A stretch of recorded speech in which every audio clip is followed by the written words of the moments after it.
Баршаңызға қайырлы күн, қыздар. Мен бүгін сіздермен өзім тапсырысқа қабылдап жүрген маковый пирогтың рецептісімен бөлісемін.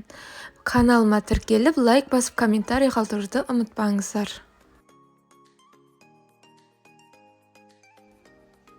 Ең алдымен ыдысымызға құрғақ ингредиенттерімізді саламыз.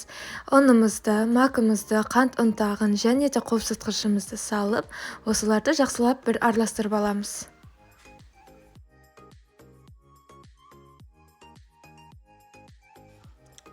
Араластырып болғаннан кейін бөлме температурасында еріп тұрған сары майымызды саламыз. Сосын миксердің көмегімен немесе қолымызбен араластырып крошка жасаймыз. Енді жұмыртқамыздың сары салып, жұмсақ қамыр илейміз. Қамырымыз жұмсақ, бірақ қолымызға жабыспайтын болуы қажет.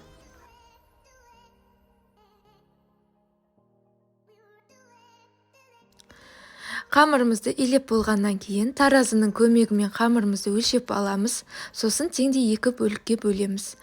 Менің қамырым 417 грамм шықты, теңдей 2 бөлікке бөлгенде 208-209 грамм болды. Сіздерде қамырдың граммы әртүрлі шығуы мүмкін, бұның барлығы жұмыртқаның сары көлеміне байланысты. Енді қамырымызды пакетке немесе пищевой пленкаға салып, бір шетке қойып қоямыз. Енді меренгамызды дайындайтын боламыз. Ыдысымызға ақуызды салып, миксердің ең төменгі жылдамдығынан бастап миксерлейміз. Сосын аз-аздан қантымызды салып отырамыз.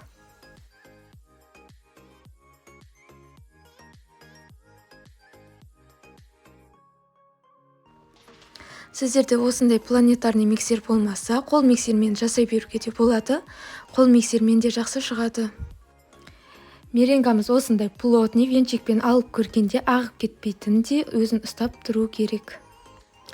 Енді диаметрі 24 сантиметрлік формамызға пергаментный бумагамызды домалақ етіп кесіп алып, үстіне төсейміз де қамырымызды жайып шығамыз.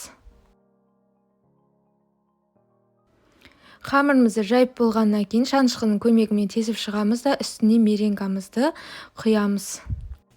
Меренгамызды да теңдей 2 бөлікке бөліп аламыз. Менде 115 граммнан шықты. Сосын қасықтың көмегімен осылай жайып шығамыз да үстіне кез келген ягоданы себеміз. 170 градуста қызып тұрған пеште 20-25 минут пісіріп аламыз. 2 коржымызды осылай пісіріп аламыз да енді суығанға дейін кремін дайындайтын боламыз. Ыдысымызға сливки, творожный сыр, қант ұнтағын салып, қоюланғанға дейін миксерлейтін боламыз.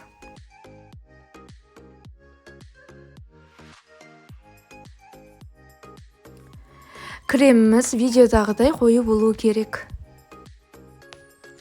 Пирогымызды әрлеу үшін 100 грамм кремімізді кондитерский мешокқа салып алып қаламыз. Коржымызды қойып, оның үстіне кремімізді салып, бір текстетіп жайып шығамыз да екінші коржымызды үстіне қоямыз.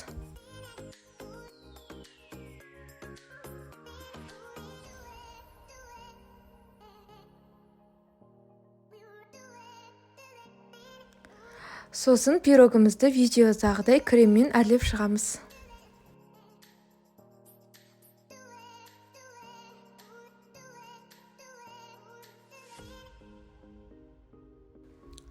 Осымен біздің пирогымыз дайын. Жасап көріңіздер, өте дәмді, керемет шығады.